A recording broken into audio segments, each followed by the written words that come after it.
ಇದು ಕನ್ನಡದ ನಲ್ಮೆಯ ಬಾನುಲಿ, ಹೆಮ್ಮೆಯ ಬಾನುಲಿ. ನಾಡು ನಾಡಿ ಬಯಸುವಂತ ನಾಡಿನುಲಿಯ ಬಾನುಲಿ ಆಕಾಶವಾಣಿ ಮಡಿಕೇರಿ.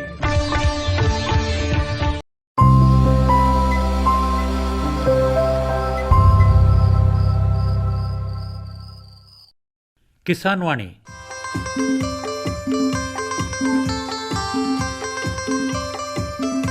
ಈ ಕಾರ್ಯಕ್ರಮದ ಪ್ರಾಯೋಜಕರು ಕೃಷಿ ಮತ್ತು ರೈತ ಕಲ್ಯಾಣ ಮಂತ್ರಾಲಯ, ಭಾರತ ಸರ್ಕಾರ. ಕೋಟಿ ವಿದ್ಯೆಗಳಲ್ಲಿ ಕೃಷಿ ವಿದ್ಯೆಯೇ ಮೇಲು, ಕೋಟಿ ವಿದ್ಯೆಗಳಲ್ಲಿ ಕೃಷಿ ವಿದ್ಯೆಯೇ ಮೇಲು, ಕೋಟಿ ವಿದ್ಯೆಗಳಲ್ಲಿ ಕೃಷಿ ವಿದ್ಯೆಯೇ ಮೇಲು, ಕೋಟಿ ವಿದ್ಯೆಗಳಲ್ಲಿ ಕೃಷಿ ವಿದ್ಯೆಯೇ ಮೇಲು. ಕೃಷಿತೋ ನಾಸ್ತಿ ದುರ್ಭಿಕ್ಷ, ಕೃಷಿತೋ ನಾಸ್ತಿ ದುರ್ಭಿಕ್ಷ, ಕೃಷಿತೋ ನಾಸ್ತಿ ದುರ್ಭಿಕ್ಷ, ಕೃಷಿತೋ ನಾಸ್ತಿ ದುರ್ಭಿಕ್ಷ.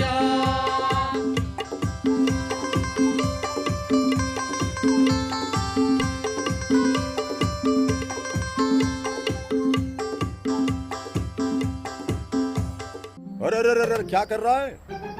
इधर इधर इधर हम बोल रहे हैं तेरे बीजू का. उतला बोल रहा है?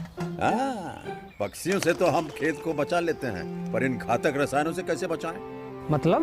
देख बेटा, तू जो ये अंधाधुंध रसायन मिलाता है ना, मिट्टी की सेहत बिगड़ने लगी है. और जब माटी ही कमजोर पड़ जाएगी तो उपज कैसे सेहतमंद होगी? अरे पहले ऐसा नहीं था. पूछना अपने बड़े बुजुर्गों से, कैसे फसल लहलहाती थी, शुद्धता झलकती थी. हाँ, माटी भी तंदुरुस्त और लोग भी. अरे पहली वाली बात कहाँ? पर अब तो सब यही डाले हैं. सब नहीं, आज भी लाखों जागरूक किसान परंपरागत विधि से फसल उगा रहे हैं. खर्चा कम और उपज की कीमत भी बेहतर पा रहे हैं. सच है? रे बेटे, एक्सपीरियंस से बता रहे हैं. धूप में बाल सफेद नहीं किए हैं. हाँ. ठीक है भाई, मैं भी आज से जैविक खेती शुरू करूंगा. माटी से प्रेम की परंपरा है, परंपरागत खेती.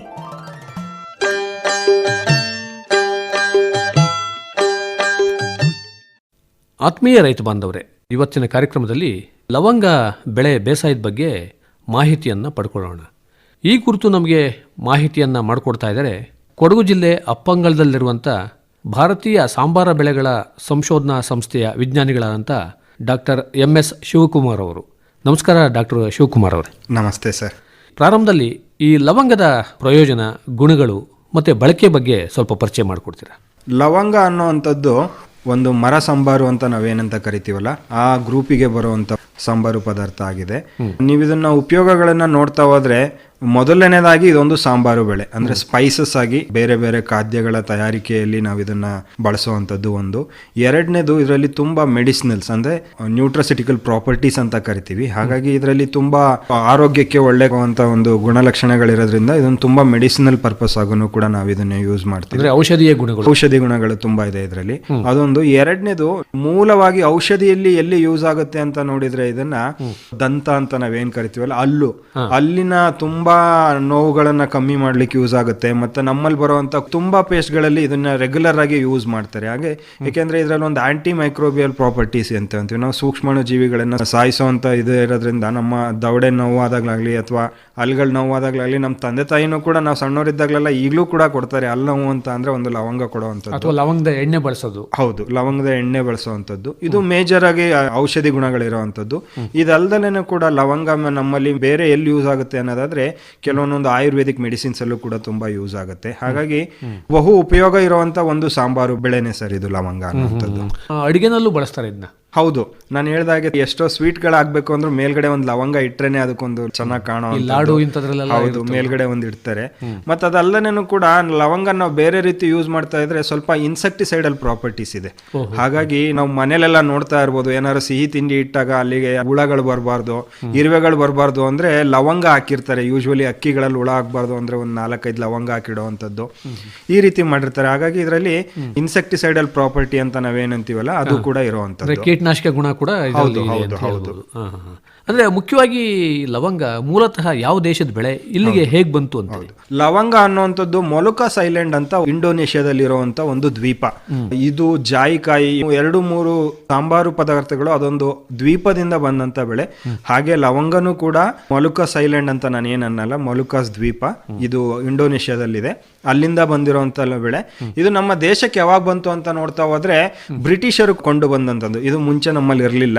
ಬ್ರಿಟಿಷರು ಹಿಸ್ಟ್ರಿ ನೋಡ್ತಾ ಹೋದ್ರೆ ಆಲ್ಮೋಸ್ಟ್ 1750ರಿಂದ 1800 ಇಸ್ವಿ ಮಧ್ಯದಲ್ಲಿ ಅಲ್ಲಿಂದ ತಗೊಬಂದು ಎಸ್ಪೆಷಲಿ ಎಲ್ಲಿ ನೆಟ್ರು ಅಂತ ಆದ್ರೆ ಅವ್ರು ಅದನ್ನೆಲ್ಲ ಹುಡುಕ್ಬಿಟ್ಟು ನಮ್ಮ ಸೌತ್ ಇಂಡಿಯಾ ಅಂದ್ರೆ ದಕ್ಷಿಣ ಭಾರತದಲ್ಲಿ ಕನ್ಯಾಕುಮಾರಿಲಿ ಈಗಲೂ ಕೂಡ ಬ್ರಿಟಿಷ್ ಅವರು ಎಸ್ಟಾಬ್ಲಿಷ್ ಮಾಡಿರುವಂತದ್ದು ಈಗಲೂ ಕೂಡ ತೋಟಗಳು ಕಂಡು ಬರುತ್ತೆ. ಹಾಗಾಗಿ ಇದು ಮೂಲತಃವಾಗಿ ಪಶ್ಚಿಮ ಘಟ್ಟದ ಒಂದು ಭಾಗಕ್ಕೆ ಬ್ರಿಟಿಷರು ತಂದು ನೆಟ್ಟು ಇವಾಗ ತುಂಬಾ ಕಡೆ ಬೆಳೀತಾ ಇದ್ದಾರೆ ಇದನ್ನ.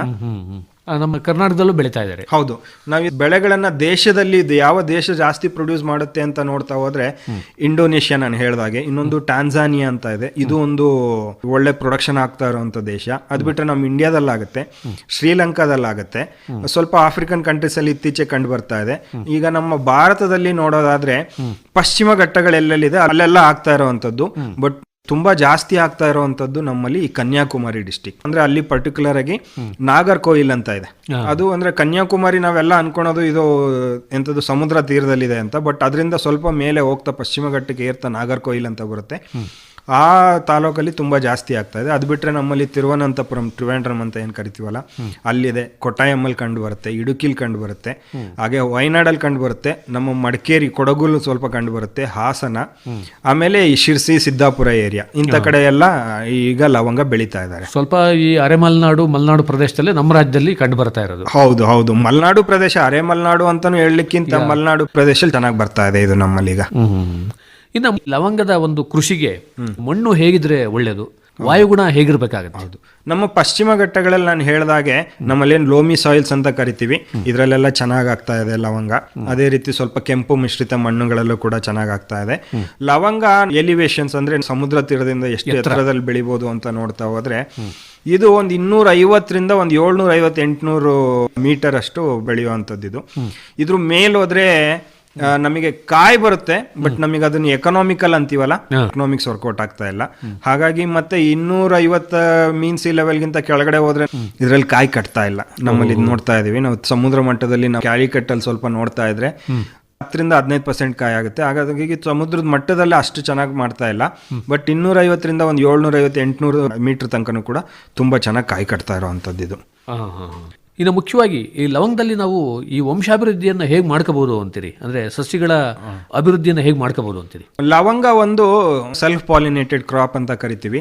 ಹಾಗಾಗಿ ಬೀಜದಿಂದನೇ ಮಾಡುವಂಥದ್ದು. ಈಗ ಸದ್ಯಕ್ಕೆ ಲವಂಗದಲ್ಲಿ ಎಲ್ಲೇ ಸೊಸಿ ಸಿಗ್ತಾ ಇದ್ರೂ ಕೂಡ ಬೀಜದಿಂದನೇ ಮಾಡುವಂಥದ್ದು. ಇದ್ರದ್ದು ಸೈಂಟಿಫಿಕ್ ನೇಮ್ ಬಂದು ಸೈಜಿಸಿಯಂ ಆರೋಮ್ಯಾಟಿಕಮ್ ಅಂತ ಕರಿತೀವಿ. ಸೈಜಿಸಿಯಂ ಅಂತ ಅಂದ್ರೆ ನೇರಳೆ ಹಣ್ಣು ಬರುತ್ತೆ ನೋಡಿ, ಆ ನೇರಳೆ ಹಣ್ಣಿನ ಜಾತಿಗೆ ಬರುವಂತದ್ದೇ ಈ ಲವಂಗದ ಮರ ಕೂಡ. ಹಾಗಾಗಿ ಇದ್ರಲ್ಲಿ ನಾವು ಹೇಳಿದಾಗೆ ಬೀಜದಿಂದ ವಂಶಾಭಿವೃದ್ಧಿ ಮಾಡುವಂಥದ್ದು. ಏನಾಗುತ್ತೆ, ನೇರಳೆ ಹಣ್ಣು ಯಾವ ರೀತಿ ಕೆಂಪುಗಾಗುತ್ತೆ ಅದೇ ರೀತಿ ಇದ್ರಲ್ಲೂ ಕೂಡ ಕೆಂಪುಗಾಗುತ್ತೆ. ನಾವೀಗೇನ್ ಲವಂಗ ತಿಂತೀವಿ ಅದು ಇಮ್ಮೆಚ್ಯೂರ್ ಬಡ್ ಅಂತ ಕರಿತೀವಿ. ಅಂದ್ರೆ ಇನ್ನು ಅದು ಮೊಗ್ಗಲೆ ಕೊಯ್ಯುವಂಥದ್ದು, ಅದನ್ನ ಹಣ್ಣಾಗ್ಲಿಕ್ಕೆ ಬಿಡಲ್ಲ. ನಾವು ಅಕಸ್ಮಾತ್ ಬೀಜದಿಂದ ಗಿಡ ಮಾಡ್ಬೇಕು ಅಂತ ಆದ್ರೆ ಮೊಗ್ಗಾಗಿರೋದನ್ನ ಹಂಗೆ ಬಿಟ್ಟು ಗಿಡದಲ್ಲಿ ಅದು ತುಂಬಾ ಹಣ್ಣಾದ್ಮೇಲೆ ಕೆಂಪಾಗುತ್ತೆ. ಅದನ್ನ ತೆಗೆದ್ಬಿಟ್ಟು ಏನ್ ಮಾಡ್ಬೇಕು ಅಂತ ಅಂದ್ರೆ ಒಂದು ರಾತ್ರಿ ನೀರಲ್ಲಿ ನೆನ ಹಾಕಿ ಬೆಳಗ್ಗೆ ಮೇಲ್ಗಡೆ ತೊಗಟೆ ಅಥವಾ ಸಿಪ್ಪೆ ಏನಿರುತ್ತಲ್ಲ ಸಿಪ್ಪೆನ ತೆಗೆದು ಬ್ಯಾಗಲ್ಲಿ ಅಥವಾ ಪಾಲಿ ಬ್ಯಾಗಲ್ಲಿ ಅಥವಾ ಒಂದು ಮಡಿ ಮಾಡ್ಬಿಟ್ಟು ಅದ್ರೊಳಗಡೆ ಬೀಜ ಹಾಕಿದ್ರೆ ಒಂದು 15ರಿಂದ 20 ದಿನದೊಳಗಡೆ ಮೊಳಕೆ ಬರುತ್ತೆ. ಮೊಳಕೆ ಬಂದು 6ರಿಂದ 1 ವರ್ಷ, 4ರಿಂದ 5 ಎಲೆ ಬರುವಂತದ್ದು. ಅಂದ್ರೆ 6 ತಿಂಗಳಿಂದ ಒಂದು ವರ್ಷ ಅಂದ್ರೆ ಗ್ರೋತ್ ಮೇಲೆ ಒಂದೊಂದು ಸ್ವಲ್ಪ ಫಾಸ್ಟ್ ಆಗಿ ಆಗ್ಬೋದು. ಬಟ್ ಆ ಟೈಮಲ್ಲಿ ತೋಟದಲ್ಲಿ ನೀವು ನೆಡ್ಬೋದು. ನಡುವಾಗ ಮೇಜರ್ ಆಗಿ ಇನ್ನೊಂದು ಏನ್ ಗಮನಿಸಬೇಕು ಅಂತ ಅಂದ್ರೆ ಅಂತರ ಎಷ್ಟಿರ್ಬೇಕು ಅಂತ ಆದ್ರೆ ನಾವು ಮಾಮೂಲಿಯಾಗಿ ಹೇಳುವಂತದ್ದು 6ರಿಂದ 7 ಮೀಟರ್, ಬಟ್ ಉತ್ತಮ ಅಂತ ಅಂದ್ರೆ 8ರಿಂದ 9 ಮೀಟರ್ ಉತ್ತಮ. ಯಾಕೆಂದ್ರೆ ಇದು ನಿತ್ಯ ಹರಿದವರ್ಣ ಮರ ಅಂತ ಕರಿತೀವಿ, ಸದಾ ಹಸಿರಾಗಿರುವಂತ ಮರ, ತುಂಬಾ ಎತ್ತರಕ್ಕೆ ಬೆಳೆಯುವಂತದ್ದು, ತುಂಬಾ ಅಗಲವಾಗಿ ಹರಡುವಂತದ್ದು. ಹಾಗಾಗಿ ಅದ್ರಗಿಂತ ಕಮ್ಮಿ ಕೊಟ್ರೆ ನಿಮಗೆ ಮರಗಳ ಮಧ್ಯೆ ಅಂತರ ಕಮ್ಮಿ ಆಗುತ್ತೆ, ಎರಡು ಟಚ್ ಆಗಕ್ಕೆ ಶುರುವಾಗುತ್ತೆ, ರೋಗಗಳ ಎಲ್ಲ ಇದಾಗುತ್ತೆ. ಹಾಗಾಗಿ ಅಂತರ 7ರಿಂದ 8 ಅಂತ ಅಂದ್ರೆ ಉತ್ತಮ ಅಂತ ಹೇಳ್ಬೋದು. ನೆಡೋ ಸಮಯ ಯಾವಾಗ ಅಂತ ಅಂದ್ರೆ ಜೂನ್ ಜುಲೈ. ಮಾಮೂಲಿ ಎಲ್ಲಾ ಬೆಳೆಗಳನ್ನು ಯಾವ ರೀತಿ ನೆಡ್ತೀವಿ ಆ ಟೈಮಲ್ಲಿ ನೀವು ನೆಟ್ರೆ ಸೂಕ್ತ ಆಗುವಂಥದ್ದು. ಒಂದು 75 ಸೆಂಟಿಮೀಟರ್ ಅಂದ್ರೆ 1.5 ಅಡಿ 2 ಅಡಿ ಗುಂಡಿ ತೆಗೆದು ಗಿಡನ ಸಗಣಿ ಗೊಬ್ಬರ ಎಲ್ಲ ಹಾಕಿ ಮುಚ್ಚಿ ನೆಟ್ರೆ ಅದು ರೆಡಿ ಆಗುವಂಥದ್ದು ಸರ್. ಅಂದ್ರೆ ಈ ಗುಂಡಿಗಳನ್ನ ಎಷ್ಟು ಉದ್ದ ಅಗಲ ಆಳಕ್ಕೆ ತಕ್ಕೋಬೇಕಾಗತ್ತೆ? 1-1.5 ಅಡಿ. ಅಂದ್ರೆ ಸ್ವಲ್ಪ ಬೇರ್ಗಳು ಹೊಸದಾಗಿ ಬರುವಂತದ್ದು, ಬೇರ್ಗಳು ಹರಡೋ ಅಷ್ಟೊತ್ತಿಗೆ 1.5 ಅಡಿ ಆಳ, 1.5 ಅಡಿ ಅಗಲ, 1.5 ಅಡಿ ಉದ್ದ ಇರುವಂತ ಗುಂಡಿ ತೆಗೆದ್ರೆ ಸೂಕ್ತ ಅಂತ ಹೇಳ್ಬೋದು.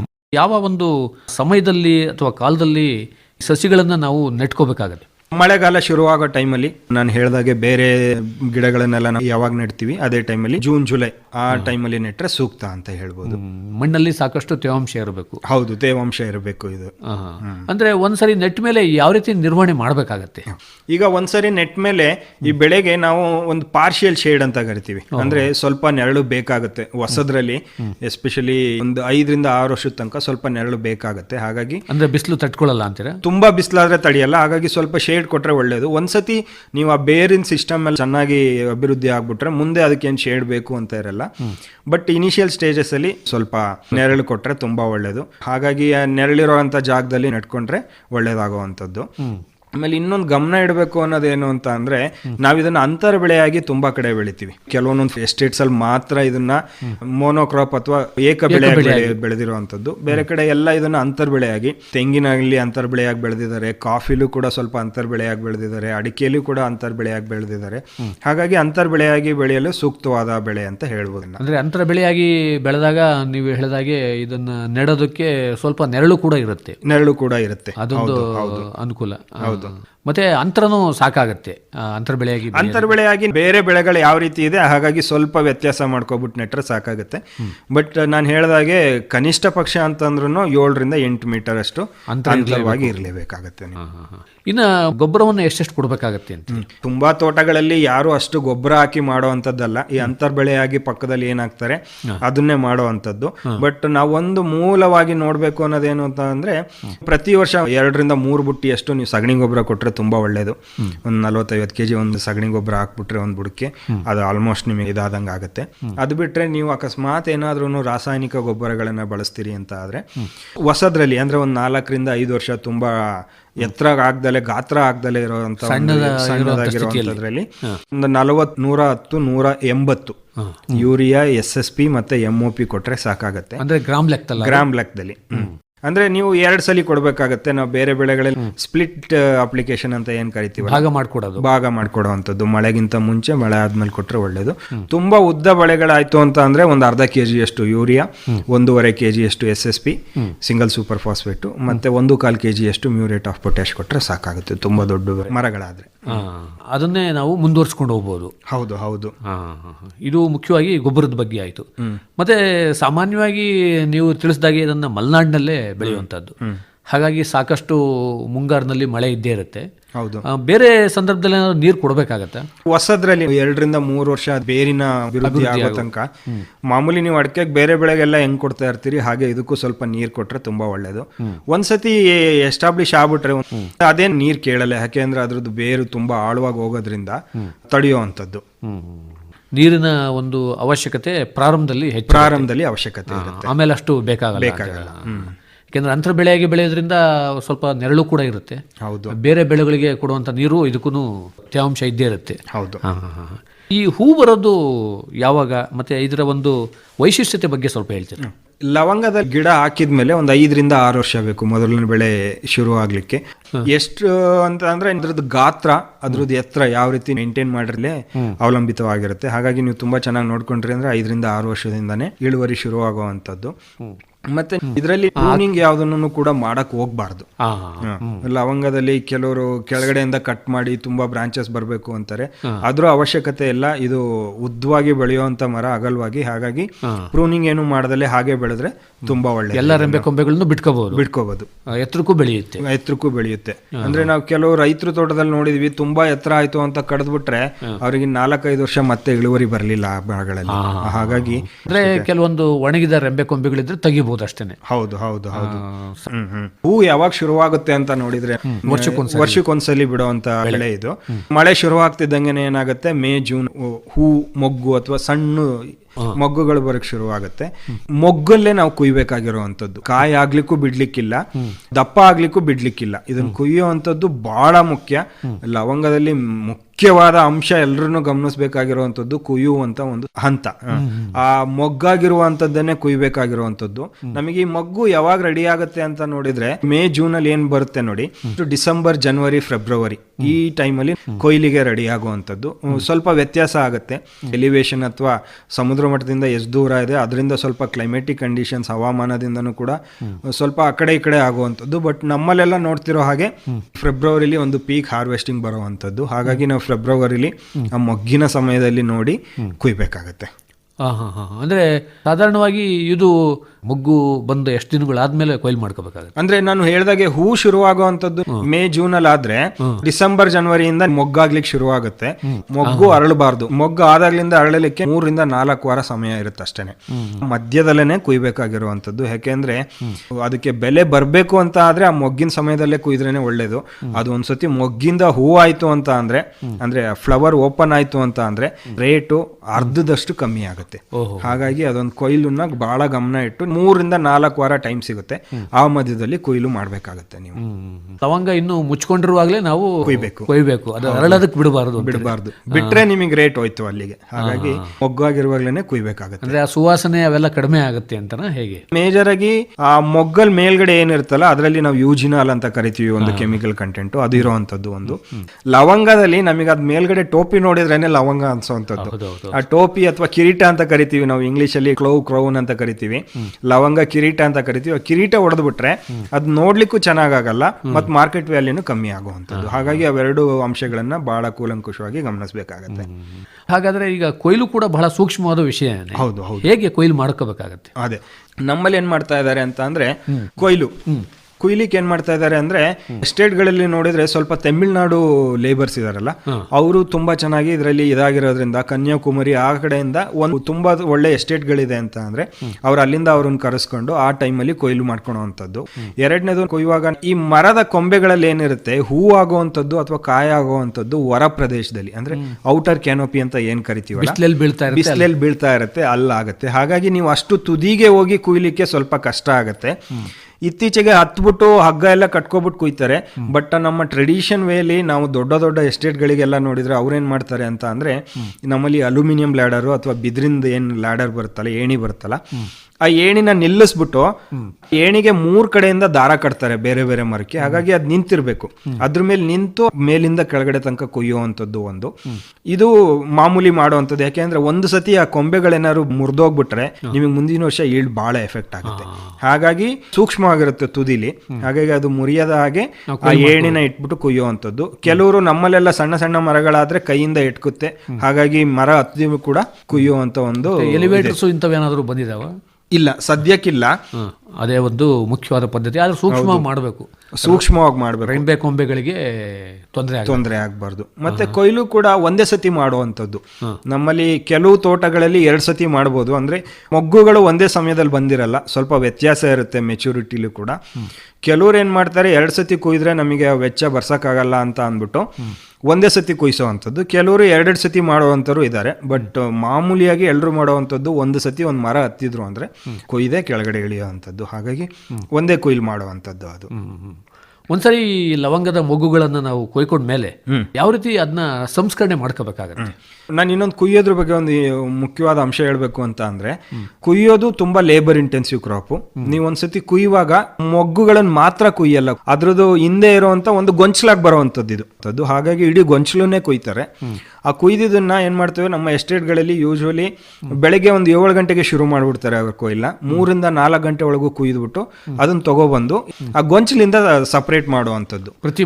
ಪ್ರತಿ ಮೊಗ್ಗನ್ನು ಕೂಡ ಗೊಂಚಲಿಂದ ಸಪರೇಟ್ ಮಾಡುವಂಥದ್ದು. ಗೊಂಚಲುಗಳು ಅದನ್ನೆಲ್ಲ ಸಪರೇಟ್ ಮಾಡಿ, ಮಿಷಿನ್ಗಳು ಇದ್ರೂ ಕೂಡ ಯಾರು ಮಿಷಿನಿಗೆ ಹೋಗ್ತಾ ಇಲ್ಲ. ಯಾಕೆಂದ್ರೆ ಡ್ಯಾಮೇಜಸ್ ಜಾಸ್ತಿ ಆಗುತ್ತೆ ಅಂತ ಕೈಯಲ್ಲೇನೆ ಎಡಗೈಲಿ ಅದನ್ನ ಇಟ್ಕೋತಾರೆ, ಬಲಗೈಲಿ ಹುಚ್ತಾರೆ. ಅದು ಈಸಿಯಾಗಿ ಸಪರೇಟ್ ಆಗುವಂಥದ್ದು, ಕಷ್ಟ ಏನಿಲ್ಲ. ಅವತ್ತು ಕುಯ್ದಿದ್ದನ್ನ ಅವತ್ತು ಸಂಜೆ ಸಪರೇಟ್ ಮಾಡ್ತಾರೆ. ಮಾರನೇ ದಿನ ಏನ್ ಮಾಡ್ತಾರೆ, ಬಿಸಿಲಲ್ಲಿ ಒಣಗಿಸುವಂಥದ್ದು. ಇದನ್ನ 3 ದಿನ ಬಿಸಿಲಲ್ಲಿ ಒಣಗಿಸ್ಬೇಕಾಗತ್ತೆ. ಮತ್ತೆ ನಾನು ಹೇಳ್ದಾಗೆ ಕುಯ್ಯುವಾಗ ಕರೆಕ್ಟ್ ಮೆಚುರಿಟಿ ಇದ್ರೆ ತುಂಬಾ ಒಳ್ಳೆ ಪ್ರೈಸ್ ಬರುವಂತದ್ದು ಒಂದು. ಎರಡನೇದು, ನೀವು ಕುಯ್ದು ಒಣಗಿಸುವಾಗ ಲವಂಗದಲ್ಲಿ ಏನು ಅಂತ ಅಂದ್ರೆ ಕಡ್ಡಿ ಏನಿರುತ್ತಲ್ಲ ಅದು ಬ್ರೌನ್ ಇರಬೇಕು. ಬಟ್ ತಲೆ ಅದ್ರ ಕಿರೀಟ ಏನಿರುತ್ತಲ್ಲ ಅದು ನಿಮಗೆ ಯಾವಾಗ್ಲೂ ಕೂಡ ಗೋಲ್ಡನ್ ಬ್ರೌನ್ ಅಂತ ಕರಿತೀವಿ. ಅಂದ್ರೆ ಚಿನ್ನದ ಕಲರ್ ಬರಬೇಕು, ಅವಾಗ್ಲೇ ನಮಗೆ ರೇಟು ತುಂಬಾ ಚೆನ್ನಾಗಿ ಸಿಗೋವಂಥದ್ದು ಒಂದು. ಎರಡು ಒಂದೊಂದ್ಸತಿ ಕಂದಿಂದ ಕೆಂಪು ಕಲರ್ ಬದಲಾವಣೆ ಆಗುವಂಥದ್ದು ಇರುತ್ತೆ. ಹಾಗಾಗಿ ಇದೆರಡು ಸ್ಟೇಜನ್ನು ನೋಡ್ಬಿಟ್ಟು ಸ್ಟಾಕ್ ಅಂತ ಏನು ಕರಿತೀವಲ್ಲ ಅದು ಕಂದು ಕಲರ್ ಇರಬೇಕು. ತಲೆ ಅಥವಾ ಕಿರೀಟ ಏನಿರುತ್ತಲ್ಲ ಅದು ಚಿನ್ನದ ಕಲರ್ ಅಥವಾ ಗೋಲ್ಡನ್ ಬ್ರೌನ್ ಅಂತ ಕರಿತೀವಿ. ಈ ಟೈಮಲ್ಲಿ 3 ದಿನ ಬಿಸಿಲಲ್ಲಿ ಒಣಗಿಸಿದ್ರೆ ಒಳ್ಳೇದಾಗುತ್ತೆ. ಈ ಕಲರ್ ಬರುತ್ತೆ. ಪ್ರೊಸೆಸಿಂಗ್ ತುಂಬಾ ಇಂಪಾರ್ಟೆಂಟು. ಅಕಸ್ಮಾತ್ ನೀವು ಒಣಗಿಸುವಾಗ ಕಲರ್ ಚೇಂಜ್ ಆದರೆ ನಿಮಗೆ ಮಾರ್ಕೆಟ್ ರೇಟು ಕೂಡ ಕಮ್ಮಿ ಆಗುವಂಥದ್ದು. ಮತ್ತು ಒಣಗಿಸುವಾಗ ಮೇಲ್ಗಡೆ ಕಿರೀಟ ಹೊಡಿಬಾರ್ದು, ಅಂದ್ರೆ ಸಪರೇಟ್ ಆಗಬಾರ್ದು. ಅದೆರಡನ್ನ ನೀವು ಗಮನ ಇಟ್ಟು ಒಣಗಿಸ್ಬೇಕಾಗುತ್ತೆ. ಕೆಲವೊಬ್ಬೊಬ್ರು ಏನ್ ಮಾಡ್ತಾರೆ, ಮೊದಲನೇ ದಿನ ಅಂದ್ರೆ ನಾವೇನಾದ್ರು ಬಿಸಿಲಿಗೆ ಹಾಕೋದಾದ್ರೆ ಹ್ಯುಮಿಡಿಟಿ ಅಥವಾ ಸ್ವಲ್ಪ ಉಷ್ಣತೆ ಇದಾಗ್ಲಿ ಅಂತ ಪ್ಲಾಸ್ಟಿಕ್ ಪದರನ ಮುಚ್ಚಿ ಒಣಗಿಸುವಂಥದ್ದು, ಇದು ಕೂಡ ಪದ್ಧತಿಯಲ್ಲಿದೆ. ಇಲ್ಲ ಅಂದ್ರೆ ಮಾಮೂಲಿ ಸೂರ್ಯನ ಕಿರಣಿಗೆ ಒಣಗಿಸುವಂಥದ್ದು. ಮತ್ತೆ ಈ ಫೆಬ್ರವರಿ ಮಾರ್ಚ್ ಅಲ್ಲಿ ಬರೋದ್ರಿಂದ ಬಿಸಿಲು ತುಂಬಾ ಚೆನ್ನಾಗಿರುತ್ತೆ. ಹಾಗಾಗಿ ಕೆಲವೊಂದೊಂದ್ ಕಡೆ ಡ್ರೈಯರ್ ಯೂಸ್ ಮಾಡ್ತಾರೆ, ಬಟ್ ನಮ್ಮ ಭಾರತದ ಕಂಡೀಷನ್ಸ್ಗೆ ಅದು ಅವಶ್ಯಕತೆ ಇಲ್ಲ. ನಮ್ಮಲ್ಲಿ ಫೆಬ್ರವರಿ ಮಾರ್ಚ್ ಅಲ್ಲಿ ಒಳ್ಳೆ ಸ್ವಾಭಾವಿಕವಾಗಿ ಬಿಸಿಲಿರೋದ್ರಿಂದ ಅದರಲ್ಲಿ ತುಂಬಾ ಚೆನ್ನಾಗಿ ಒಣಗಿಸ್ಬೋದು ನಾವು. ಇನ್ನು ಈ ಮಾರಾಟಕ್ಕೆ ಎಷ್ಟು ಮಟ್ಟಿಗೆ ಅವಕಾಶಗಳಿದಾವೆ ಅಂತೀರಿ? ನಮ್ಮಲ್ಲಿ ಬೆಳೀತಾ ಇರುವಂತ ಕ್ಲೌ ನಾನು ಮುಂಚೆನೆ ಹೇಳಿದಾಗೆ ತುಂಬಾ ಕಮ್ಮಿ. ನಮ್ಮಲ್ಲಿ ಭಾರತದಲ್ಲಿ ಸ್ವಲ್ಪ ಪ್ರದೇಶದಲ್ಲಿ ಮಾತ್ರ ಕ್ಲೌ ಇರೋದ್ರಿಂದ ಏನ್ ಬೆಳೀತಾ ಇದಾರೆ ಅದಷ್ಟು ಕೂಡ ಸೇಲ್ ಆಗ್ತಾ ಇದೆ. ಡಿಮ್ಯಾಂಡ್ ಮೀಟ್ ಮಾಡಕ್ ಆಗ್ತಾ ಇಲ್ಲ. ಹಾಗಾಗಿ ನಾವು ಆಮದು ಕೂಡ ಮಾಡ್ತಾ ಇದೀವಿ ಬೇರೆ ದೇಶದಿಂದ. ಹಾಗಾಗಿ ನಮ್ಮಲ್ಲಿ ಏನ್ ಬೆಳೀತಾ ಇದೆ ಅದೆಲ್ಲ ಮಾರಾಟ ಆಗ್ತಾ ಇದೆ. ತುಂಬಾ ಸ್ಪೈಸ್ ಟ್ರೇಡರ್ಸ್ ಇದ್ದಾರೆ. ಅವರು ತೋಟದಲ್ಲಿ ನಿಮ್ಮ ಹತ್ರ ಇದೆ ಅಂತ ಅಂದ್ರೆ ಅವರೇ ಬಂದ್ಬಿಟ್ಟು ತಗೊಂಡು ಹೋಗುವಂತ ಒಂದು ಚಾಲ್ತಿಲಿದೆ. ಅದು ಬಿಟ್ರೆ ಸ್ವಲ್ಪ ಇದೆ ಅನ್ನೋದಾದ್ರೆ ಒಂದು 2 ಶಾಪಿಗೆ ಇದು ಮಾಡ್ಕೊಂಡ್ರು ಕೂಡ ಆ ರೇಟ್ ನಿಮಗೆ ಸಿಕ್ಕುವಂತದ್ದು. ಹಾಗಾಗಿ ಮಾರುಕಟ್ಟೆಗೆ ಇಲ್ಲಿ ತನಕ ಏನು ಲವಂಗದಲ್ಲಿ ಸಮಸ್ಯೆ ಯಾಕಂದ್ರೆ ಅಷ್ಟರ ಮಟ್ಟಿಗೆ ನಮ್ಮಲ್ಲಿ ಉತ್ಪಾದನೆ ಇಲ್ಲ. ನಮ್ಮ ಆಂತರಿಕ ಮಾರುಕಟ್ಟೆಗೆ ಸಾಕಾಗಬಹುದು ಅನ್ಸುತ್ತೆ. ಹೌದು ಹೌದು. ರಫ್ತು ಏನಾದ್ರು ಆಗ್ತಾ ಇದೆಯಾ? ಇದು ನಮ್ಮಿಂದ ಸ್ವಲ್ಪನೂ ಇಲ್ಲ. ಯಾಕಂದ್ರೆ ದೇಶೀಯ ಬೇಡಿಕೆನೆ ನಮಗೆ ಪೂರ್ಣವಹಿಸ ಆಗದಲ್ಲೇ ಇರೋದ್ರಿಂದ ನಮ್ಮಿಂದ ರಫ್ತೇನ್ ಆಗ್ತಾ ಇಲ್ಲ. ಬಟ್ ಏನ್ ಮಾಡ್ತಾ ಇದೆ, ನಮ್ಮಲ್ಲಿ ಸ್ವಲ್ಪ ಇಂಡಸ್ಟ್ರಿಗಳು ಆಮದು ಮಾಡಿಕೊಂಡು ಅದರಿಂದ ಎಣ್ಣೆ ತೆಗೆದು ಎಣ್ಣೆನ ರಫ್ತು ಮಾಡುವಂತ ಒಂದಿಷ್ಟು ಕಂಪನಿಗಳಿದೆ. ಬಟ್ ಮೂಲವಾಗಿ ನಮ್ಮಲ್ಲಿ ಲವಂಗ ಹಾಗೆ ರಫ್ತಾಗುವಂತದ್ದು ಕಮ್ಮಿ. ಅಂದ್ರೆ ಈ ಎಣ್ಣೆ ಉದ್ದೇಶಕ್ಕೆ ಇಂಥವು ತಳಿಗಳು ಅಭಿವೃದ್ಧಿ ಮಾಡೋ ಪ್ರಯತ್ನಗಳು ನಡೆದಿದೆ. ಭಾರತ ದೇಶದಲ್ಲಿ ಒಂದೇ ಒಂದು ತಳಿ ಅಭಿವೃದ್ಧಿ ಆಗಿರುವಂತದ್ದು, ನನ್ನ ಸ್ವಪರಾಗ ಸ್ಪರ್ಶದಿಂದ ಆಗುವಂತ ಒಂದು ಬೆಳೆ ಆಗಿರೋದ್ರಿಂದ ವೈವಿಧ್ಯತೆ ಇಲ್ವೇ ಇಲ್ಲ. 200 ವರ್ಷ ಆಗಿದೆ ಅಷ್ಟೇ ನಮ್ಮ ಭಾರತಕ್ಕೆ ಬಂದು. ಹಾಗಾಗಿ ವೈವಿಧ್ಯತೆ ಇಲ್ಲ. ಅವರು ತಗೊಬಂದಿದ್ ಸ್ವಲ್ಪ ಗಿಡಗಳಾಗಿರೋದ್ರಿಂದ. ಬಟ್ ವೈವಿಧ್ಯತೆ ಅಂತ ನೋಡ್ತಾ ಇದ್ರೆ ನಮ್ಮ ಭಾರತೀಯ ಸಂಬಾರು ಬೆಳೆಗಳ ಸಂಶೋಧನಾ ಸಂಸ್ಥೆಯಲ್ಲಿ ಒಂದ್ 4-5 ತರ ಇಟ್ಟಿದೀವಿ. ಅಂದ್ರೆ ಒಂದು ಝಾನ್ಸಿಬರ್ ಕ್ಲೌ ಅಂತ ಕರೀತೀವಿ, ಇದು ಇಂಡೋನೇಷ್ಯಾದಿಂದ ತಂದಿರೋದು. ಮತ್ತೆ ಟಾನ್ಜಾನಿಯಾ ಅಂತ ಹೇಳಿದ್ನಲ್ಲ, ಅಲ್ಲಿಂದ 1-2 ಕ್ಲೌಗಳ ಗಿಡಗಳನ್ನ ತಂದು ಅದನ್ನ ಮೇಂಟೈನ್ ಮಾಡ್ತಿರೋವಂಥದ್ದು, ಇದು ಝಾನ್ಸಿಬರ್ ಕ್ಲೌ ಅಂತ ಕರಿತೀವಿ. ಮಡಗಾಸ್ಕರ್ ಅಲ್ಲಿ ಒಂದಿಷ್ಟು ಕ್ಲೌಸ್ ಇದೆ, ಅದರಿಂದ ತಂದಿರುವಂತದ್ದು. ಇನ್ನೊಂದು ನಮ್ಮಲ್ಲೇನೆ ಒಬ್ರು ರೈತರು ತೋಟದಲ್ಲಿ ಒಂದು ಕಿಂಗ್ ಕ್ಲೌ ಅಂತ ಗುರುತಿಸಿದೀವಿ. ಅಂದ್ರೆ ನಾವೇನ್ ಲವಂಗ ಬೆಳೀತಾ ಇದೀವಿ ಅದ್ರ ದುಪ್ಪಟ್ಟು ಸೈಜ್ ಇರುವಂತದ್ದು. ಮತ್ತೆ ಡ್ವಾರ್ಫ್ ಕ್ಲೌ, ಗಿಡ ತುಂಬಾ ಎತ್ತರ ಆಗದಲ್ಲೇನೆ ಕೂಡ ಡ್ವಾರ್ಫ್ ಆಗುವಂತದ್ದನ್ನು 1-2 ಇದು ಮಾಡಿದೀವಿ. ಅದ್ ಬಿಟ್ರೆ ತಮಿಳ್ನಾಡು ಅಗ್ರಿಕಲ್ಚರ್ ಯೂನಿವರ್ಸಿಟಿಯಿಂದ ಪೀಚಿಪಾರೆ ಅಂತ ಒಂದು ಕನ್ಯಾಕುಮಾರಿ ಹತ್ರ ಒಂದು ರಿಸರ್ಚ್ ಸ್ಟೇಷನ್ ಇದೆ, ಅಲ್ಲಿಂದ ಒಂದು PPICL ಪೀಚಿಪಾರೆ ಕ್ಲೋ 1 ಅಂತಾನೇನೋ ಒಂದು ರಿಲೀಸ್ ಮಾಡಿದ್ದಾರೆ. ಇದು ಒಂದೇ ಸದ್ಯಕ್ಕೆ ತಳಿ ಇರುವಂತದ್ದು. ಅದ್ ಬಿಟ್ರೆ ನಮ್ಮಲ್ಲಿ ಒಂದು 2-3 ಶಾರ್ಟ್ ಲಿಸ್ಟ್ ಮಾಡಿ ಇಟ್ಟಿದೀವಿ. ಮುಂದಿನ ದಿನಗಳಲ್ಲಿ ನಮ್ಮ ಸಂಸ್ಥೆಯಿಂದನೂ ಕೂಡ ತಳಿ ಬರುವಂತದ್ದಿದೆ. ಲವಂಗದ ಒಂದು ಬೇಸಾಯದಲ್ಲಿ ರೋಗ ಕೀಟಗಳ ಸಮಸ್ಯೆ ಏನಾದರೂ ಕಂಡು ಬರುತ್ತೆ? ಹೌದು, ಎಲ್ಲಾ ಮರ ಬೆಳೆಗಳಲ್ಲೂ ಕಂಡು ಬರೋ ಹಾಗೆ ಇದರಲ್ಲೂ ಕೂಡ ಕಂಡು ಬರುವಂತದ್ದು. ಇದು ವಾಟರ್ ಲಾಗಿಂಗ್ ಕಂಡೀಷನ್, ನೀರು ನಿಲ್ಲುವಂಥದ್ದನ್ನ ಸಹಿಸುವಂತ ಗಿಡ ಅಲ್ಲ. ನೀರು ನಿಂತರೆ ಬೇಗ ರೋಗ ಬರುವಂತದ್ದು. ರೋಗಗಳಲ್ಲಿ ನಾವು ನೋಡೋದಾದ್ರೆ ಮೊದಲನೇದಾಗಿ ಕೊಳೆ ರೋಗ ಎಲ್ಲಾ ಬೆಳೆಗಳಿಗೂ ಬಾಧಿಸೋ ಹಾಗೆ ಇದರಲ್ಲೂ ಕೂಡ ಕೊಳೆ ರೋಗ ಕಂಡು ಬರುತ್ತೆ. ಅದ್ ಬಿಟ್ರೆ ಎತ್ತರದ ಪ್ರದೇಶಗಳಲ್ಲಿ ಎಲೆ ಚುಕ್ಕೆ ರೋಗ ಕಂಡು ಬರುವಂತದ್ದು. ಎಲೆ ಚುಕ್ಕೆ ರೋಗ ಸ್ವಲ್ಪ ಇಳುವರಿ ಕಮ್ಮಿ ಮಾಡುತ್ತೆ ಆ ವರ್ಷ, ಕ್ರಮ ಕೈಗೊಂಡ್ರೆ ಮುಂದಿನ ವರ್ಷಕ್ಕೆ ರಿಕವರ್ ಆಗುವಂತದ್ದು. ಬಟ್ ಕೊಳೆ ರೋಗ ಬಂದ್ರೆ ಆಲ್ಮೋಸ್ಟ್ ಗಿಡ ಹೋಗುವಂತ ಸಾಧ್ಯತೆ ಇರುತ್ತೆ. ಹಾಗಾಗಿ ಇದೆರಡಕ್ಕೂ ಒಂದು ಸೂಪರ್ ಆಕ್ಸಿಕ್ಲೋರೈಡ್ ನ ಬುಡಕ್ಕೆ ಒಯ್ಯುವಂತದ್ದು. ಎಲೆ ಚುಕ್ಕಿ ರೋಗ ಜಾಸ್ತಿ ಆಗ್ತಾ ಇದೆ, ಮಳೆನೂ ಜಾಸ್ತಿ ಆಯ್ತು ಅನ್ನೋದಾದ್ರೆ ಬೋರ್ಡೋ ಸ್ಪ್ರೇನ ಹೊಡೆಯುವಂತದ್ದು. ಅದು ಬಿಟ್ರೆ ಮಾಮೂಲಿ ಕೆಮಿಕಲ್ ಮೆಷರ್ಸ್ ತುಂಬಾ ಇದಾದ್ರೆ ಆಗುವಂತದ್ದು. 2018-2019 ಇಸ್ವಿಲಿ ತುಂಬಾ ಮಳೆ ಆಯ್ತು. ಆ ವರ್ಷ ನಮ್ಮ ಎಸ್ಟಿಮೇಷನ್ ಪ್ರಕಾರ ಒಂದು 30-40 ಟನ್ ಅಷ್ಟು ಲವಂಗ ನಾವು ಕಳ್ಕೊಂಡ್ವಿ. ಅಂದ್ರೆ ಮರಗಳನ್ನು ಕೂಡ ಅಷ್ಟೇ ಕಳ್ಕೊಂಡ್ವಿ. ಲವಂಗದ ಪ್ರೊಡಕ್ಷನ್ ಕೂಡ ಕಮ್ಮಿ ಆಯ್ತು. ಹಾಗಾಗಿ ತುಂಬಾ ಮಳೆ ಇತ್ತು ಅಂದ್ರೆ ಸ್ವಲ್ಪ ಬಸಿಗವಲೆ ಮಾಡ್ಕೊಳೋದು ಒಳ್ಳೇದು. ಕೀಟಗಳಲ್ಲಿ ನಮ್ಮಲ್ಲಿ 2018 ಮುಂಚೆ ಅಷ್ಟಿರ್ಲಿಲ್ಲ. ಬಟ್ 2018 ಆದ್ಮೇಲೆ ಕಾಂಡ ಕೊರೆಯೋ ಹುಳ ಅಂತೀವಲ್ಲ ನಾವು, ಸ್ಟೆಮ್ ಬೋರರ್ ಅಂತ ಅದು ಕಂಡು ಬರುವಂತದ್ದು. ಅದ್ ಬಿಟ್ರೆ ಈ ಕಾಯಿ ಕೊರೆಯುವ ಹುಳ ಅಂತದ್ದು, ಇವೆರಡು ಕಂಡು ಬರುತ್ತೆ. ಅದ್ ಬಿಟ್ರೆ ಸ್ಕೇಲ್ಸ್ ಅಂತ ಕರಿತೀವಿ, ಇದು ಕಂಡು ಬರುತ್ತೆ. ಇದು ಮೇಜರ್ ಆಗಿ ಕಂಡು ಬರಲ್ಲ. ಅಕಸ್ಮಾತ್ ಸ್ಟೆಮ್ ಬೋರರ್ಸ್ ಏನಾದ್ರು ಬಂದ್ರೆ ನಾವು ಕೆಮಿಕಲ್ ಮೆಷರ್ಸ್ ತಗೊಳ್ಳೋವಂಥದ್ದು ಸೂಕ್ತ. ಅದ್ ಬಿಟ್ರೆ ಜೈವಿಕವಾಗಿ ಸಗಣಿ ಗೊಬ್ಬರ ಜೊತೆ ಟ್ರೈಕೋಡರ್ಮಾ ಮಿಕ್ಸ್ ಮಾಡೋದಾಗ್ಲಿ, ಪಚೋನಿಯಾ ಆಗ್ಲಿ ಮಿಕ್ಸ್ ಮಾಡೋದಾಗ್ಲಿ, ಇಂಥದನ್ನೆಲ್ಲ ಮಾಡಿದ್ರೆ ಕೊಳೆ ರೋಗವನ್ನು ನಾವು ನಿಯಂತ್ರಣ ಮಾಡ್ಬೋದು. ಏನು ಕಾಂಡ ಕೊರಕ ಕೀಟಕ್ಕೆ ಸ್ವಲ್ಪ ಕ್ರಮಗಳನ್ನು ಕೈಗೊಳ್ಬೇಕಾಗುತ್ತೆ. ಹೌದು ನಮ್ಮಲ್ಲಿ ಅಷ್ಟು ಕಂಡು ಬರ್ತಾ ಇಲ್ಲ, ಕೆಲವೊಂದೊಂದು ಪ್ರದೇಶದಲ್ಲಿ ಕಂಡು ಬಂತು. ಮೊದಲನೇ ಮರಕ್ಕೆ ಇವಾಗಲೇ ಸ್ವಲ್ಪ ಕೇರ್ ಮಾಡಿದ್ರೆ ಅದು ಸ್ಪ್ರೆಡ್ ಆಗೋದನ್ನು ಕೂಡ ತಡಿಬಹುದು. ಘಾಟು ರೂಪದ ಕೀಟನಾಶಕವನ್ನ ಅದಕ್ಕೆ ರಂಧ್ರಗಳಿಗೆ ಹಾಕಿದ್ರೆ ಒಳಗಡೆ ಅದು ಸಾಯೋ ಸಾಧ್ಯತೆ ಇರುತ್ತೆ. ಇನ್ನು ಖರ್ಚು ವೆಚ್ಚಕ್ಕೆ ಹೋಲಿಸಿದ್ರೆ ಹೇಗಂತೀರಾ ಲವಂಗದ ಬೆಳೆ? ಲವಂಗದಲ್ಲಿ ಏನಾಗುತ್ತೆ ಅಂತ ಅಂದ್ರೆ 3 kg ಒಣಗಿಸಿದ್ರೆ 1 kg ಆಗುವಂಥದ್ದು. ಮೂರನೇ ಒಂದು ಭಾಗ ತೂಕ. ನಾವು ಮೆಣಸಲ್ಲಿ ಏನಂತೀವಲ್ಲ ನಾವು 33% ಡ್ರೈ ರಿಕವರಿ ಅಂತ, ಅದೇ ರೀತಿ ಇದರಲ್ಲೂ ಕೂಡ ನೀವು 3 kg ಒಣಗಿಸಿದ್ರೆ 1 kg ಆಗುವಂಥದ್ದು.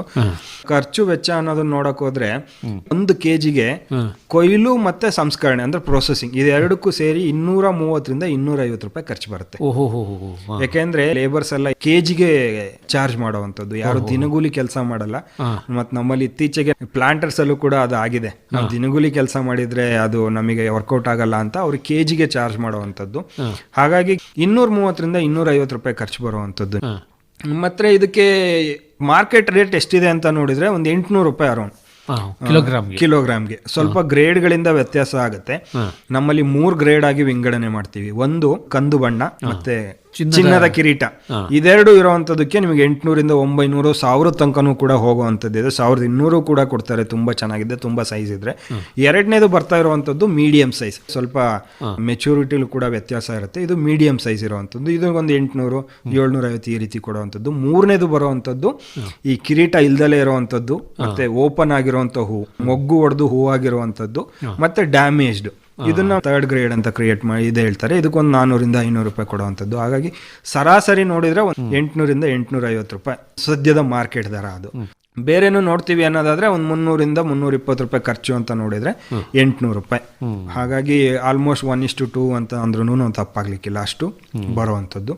ಮತ್ತೆ ಸರಾಸರಿಯಾಗಿ ಒಂದು ಮರದಿಂದ ನಾವು 5 ರಿಂದ 6 kg ಕುಯ್ಬೋದು, ಒಣಗಿರುವಂಥದ್ದು ನಾನು ಹೇಳ್ತಿರೋವಂಥದ್ದು.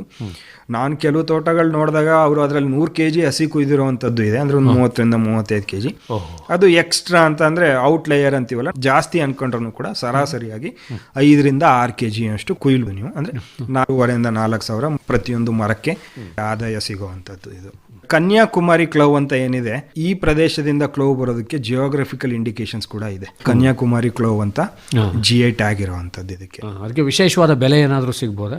ಸದ್ಯಕ್ಕಿಲ್ಲ, ಪ್ರೊಡಕ್ಷನ್ ಕಮ್ಮಿ ಇರೋದ್ರಿಂದ ಸೇಮ್ ರೇಟ್ ಸಿಗ್ತಾ ಇದೆ, ಬಟ್ ಸ್ವಲ್ಪ ಪ್ರೀಮಿಯಂ ಅಲ್ಲಿ ಮಾರ್ಕೆಟ್ ಅಲ್ಲಿ ಸಿಗುತ್ತೆ. ಅಂದ್ರೆ ಪ್ರಪಂಚದ ಮಟ್ಟದಲ್ಲಿ ಅದಕ್ಕೆ ಒಂದು ರೀತಿ ರೆಕಗ್ನಿಷನ್ ಇದೆ, ಅದನ್ನ ಗುರುತಿಸಿದ್ದಾರೆ. ಅಂದ್ರೆ ನಮ್ಮ ದೇಶದ ಅಲ್ಲದಲ್ಲೇ ಹೋದ್ರೂ ಈ ಬೆಳೆ ನಮ್ಮಲ್ಲಿ ತುಂಬಾ ಚೆನ್ನಾಗಿ ಬರ್ತಿರೋದ್ರಿಂದ ಇದಕ್ಕೆ ಒಂದು GI ಟ್ಯಾಗ್ ನ ನಮ್ಮ ಭಾರತ ಸರ್ಕಾರ ಕೊಟ್ಟಿರುವಂತದ್ದು ಸರ್. ಇದಕ್ಕೆ ಆತ್ಮೀಯ ರೈತ ಬಾಂಧವರೇ, ತಮಗೆ ಈ ಲವಂಗ ಬೆಳೆಯ ಸುಧಾರಿತ ಬೇಸಾಯ ಕ್ರಮಗಳ ಬಗ್ಗೆ ಇನ್ನೂ ಹೆಚ್ಚಿನ ಮಾಹಿತಿ ಬೇಕಾಯಿತು ಅಂತಂದರೆ ತಾವು ಡಾಕ್ಟರ್ MS ಶಿವಕುಮಾರ್ ಅವರನ್ನು ಅವರ ಮೊಬೈಲ್ ದೂರವಾಣಿ ಸಂಖ್ಯೆಯಲ್ಲೂ ಕೂಡ ಸಂಪರ್ಸ್ಬೋದು. ದೂರವಾಣಿ ಸಂಖ್ಯೆ ಹೀಗಿದೆ: 944 99 63 088. ದೂರವಾಣಿ ಸಂಖ್ಯೆಯನ್ನು ಮತ್ತೊಮ್ಮೆ ಕೇಳಿ: 944 99 63 088. ತುಂಬ ಸಂತೋಷ ಡಾಕ್ಟರ್ ಶಿವಕುಮಾರ್ ಅವರೇ, ತಾವಿದುವರೆಗೂ ನಮ್ಮ ರೈತ ಬಾಂಧವರಿಗೆ ಮತ್ತು ರೈತ ಮಹಿಳೆಯರಿಗೆ ಈ ಲವಂಗ ಬೇಸಾಯದ ಬಗ್ಗೆ ಸಾಕಷ್ಟು ವಿವರವಾಗಿ ಮಾಹಿತಿ ಮಾಡಿಕೊಟ್ಟಿದ್ದಾರೆ. ನಿಮಗೆ ತುಂಬ ಧನ್ಯವಾದಗಳು. ನಮಸ್ಕಾರ. ನಮಸ್ಕಾರ ಸರ್. ಇವರನ್ನು ಸಂದರ್ಶಿಸಿದವರು PM ಜಗದೀಶ್.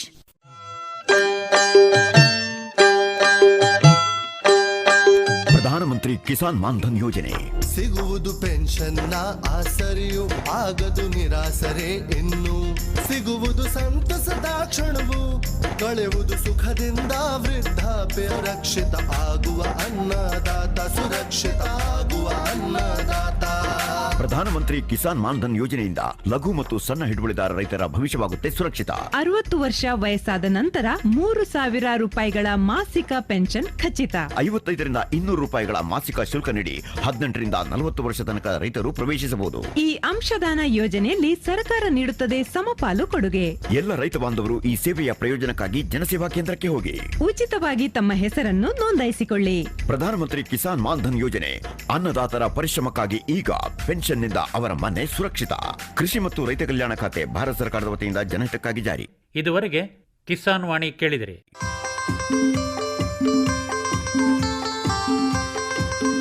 ಕಾರ್ಯಕ್ರಮವನ್ನು ಪ್ರಾಯೋಜಿಸಿದವರು ಕೃಷಿ ಮತ್ತು ರೈತ ಕಲ್ಯಾಣ ಮಂತ್ರಾಲಯ, ಭಾರತ ಸರ್ಕಾರ. ಕೋಟಿ ವಿದ್ಯೆಗಳಲ್ಲಿ ಕೃಷಿ ವಿದ್ಯೆಯೇ ಮೇಲು, ಕೋಟಿ ವಿದ್ಯೆಗಳಲ್ಲಿ